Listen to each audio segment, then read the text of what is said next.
Just because you're getting more offensive players into offensive positions doesn't necessarily translate into creating more chances. I think they're finding that out this season. And what's interesting, Jules brought it up about Saka, obviously. Is it a case that he's out of form, or is it a case that some teams have sussed out how to defend? Well, I don't think sussing out.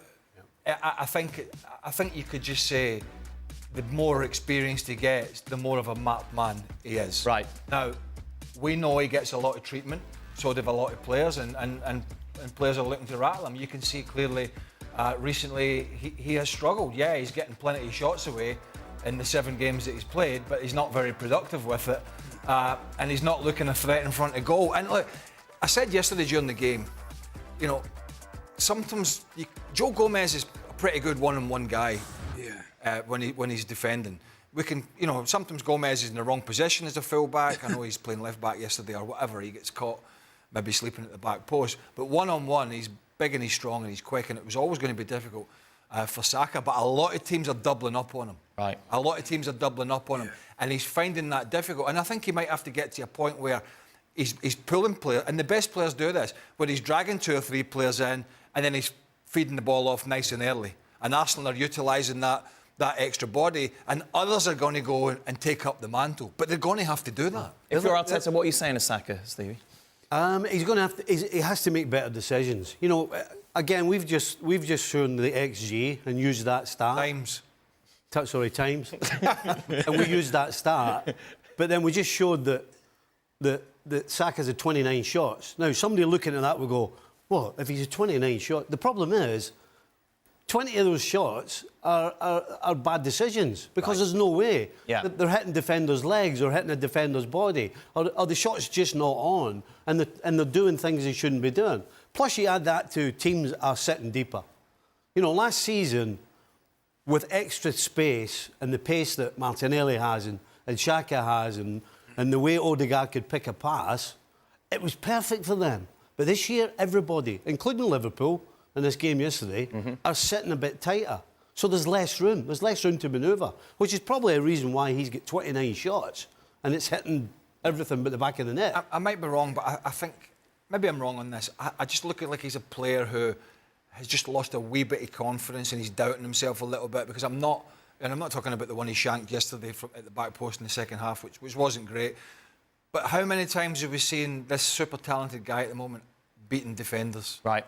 It seems to me at the moment he's coming back in a lot on his left foot, and he's not. I'm not seeing him a lot recently drop the shoulder and go away from a fullback and really get in behind and make the difference. It's just that part of his game. He's just lost that little burst of pace at the moment, and maybe that's just confidence or whatever it is, or he's feeling the heat of the amount of games that he's played in the last 18 months. I don't know, but I think there's one thing for sure: if Bukayo Saka continues to struggle, it's going to be a difficult pathway to see Arsenal winning this title. Why aren't we seeing in taking on players more, Mario, as we're accustomed to, of course, throughout his career?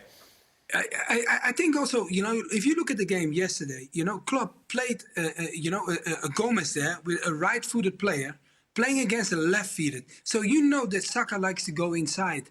And what is Gomez's stronger feet? Is his right. So on that scale, he knows how to block that ball quicker. And I felt like in the beginning, in the first couple of minutes, in the beginning when the first half kicked off, Saka read Gomez because he knew his control was on the inside on his right foot. So you read that and they could have scored out of that goal. There came a great tackle for, Konate made a great tackle out of it. So that's why they didn't concede it. But then after that, it was that race that we talked about, the 1v1. That moment is like, it was the mental challenge, because when you as a fullback play against your attacker, it's a mental thing. It's ego against ego. How far are you willing to take me? And he would not take Gomez on in a way of like bringing the challenge to him, because he's got to run more with the ball. And one of the keys that Stevie said is that they drop deeper to make it harder for him. Because there is no space. You know, like normally that's his strength. His strength is running with the ball and setting others up. And also the opposite side, you know, normally it was left and right for them. Now all the eyes are focused on him. People are expecting him to break things open. And I think, you know, that comes down to is more challenge on him and more expectation. And the talent he has, it's also normal. But then it comes down, it's going to be really, really tough for him if his team is not producing more and everybody's just focusing on him. It's going to be really, really hard for him. Plus, Ben White is solid. Centre-half, playing full-back, has done for quite a while now. He's solid.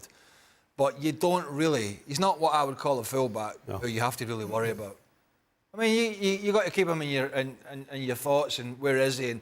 But he's not a marauding... He's more of a solid guy at the back there. So you kind of can concentrate a little bit on the threat that Saka's given with keeping half an eye on your full-back. It's not like it's Kyle Walker flying up and down the wing, you know, for 90 minutes whipping balls in, or Trent Alexander-Arnold getting forward, as we know. So that kind of negate... Yeah, it should give them a little bit more strength at the back. But although Ben White does get forward, he's not an attacking fullback that other teams really have to concern themselves about. So they've gone away now for warm weather training and until their next game, which you said, 12, 13 days away. What do you focus on if you're Arteta? How do you handle these next couple of weeks? Finishing. Just that's it. Yeah, yeah. I mean, I think they're going to have to do a little bit of work defensively. Right. You know, Craig saying that Ben White ultimately is erring on the side of caution defensively because they were really tight. But just recently, they haven't been. They've been letting goals in. So they'll need to do a bit of work with the back line. But yeah, 100%, get on the finishing drills, get everybody with a smile. Any footballer doing finishing drills will have a smile on their face. OK, unless they're missing. Apart from Havertz. well, you should at this level when you're doing finishing drills, you should be making the goalie save it. Let me put it that way. I got to stop and they will be, by the way. But really, to me, it's down to form. Right. You know, it's not. We spoke about it yesterday. It's nothing to do. I don't think it's anything to do with tactics. It's to do with form. But can this 2 weeks help? Yes. Yeah. Takes you away. Right. Gets it out of your head. Yeah. Get a bit of sun and go and enjoy yourself, and then you come back fresh and with a clearer mind. It absolutely works. We should all do that. Yeah, nice. well, let's do it. You're a man that loves going for a bit of sun. Oh, Yeah, exactly. Last word on this to you, was built Jules. for it. Yeah, no, I agree with Stevie. I think they will come for a few days. Some of the families have travelled as well to Dubai. I think it's going to be good. They did it last season too. A lot of Premier League clubs are doing it. And I think it's the right time. If you don't play this weekend, of course, everybody will have the 10-day break at some point in January, which I think is a good thing because a lot of teams, not just Arsenal, but I think a lot of teams, a lot of players can do with a bit of a rest at some point. Jules, you should see Stevie's face when they said some of the families have gone with them. What's wrong with that, Stevie? Well, because one of the benefits generally when you go away as a team is you're all together. Right. I mean, everybody laughs when you go, well, it's bonding. I mean, it sounds... But it is. You get together and you spend time together and there's all different conversations that end up coming out. You can't do that when you've got the family there. I don't think they'll be there all the time sitting next to them, will they? I mean, they go home every day at lunchtime. Why do you need to bring the family away with them? I really don't get it. I really don't get it. And I'm not... I'm sure you did some Christmas parties too at that time. Oh, dear. Yeah, but you understand what I'm saying. Players can't be away from their families. To have all the players away together for 4 days, 6 days, whatever it is, part of the reason is to get them together. Right. To spend time together. Well, listen, families there or families not there, whatever it is. I'm with Stevie to a certain extent. I don't quite understand that, but that's what they do, right? That is what they're doing. What we do know is the Premier League title is unlikely to be coming back towards them. Right. They're going to have to go and earn it this second half of the season. And that means a big improvement in what we've seen.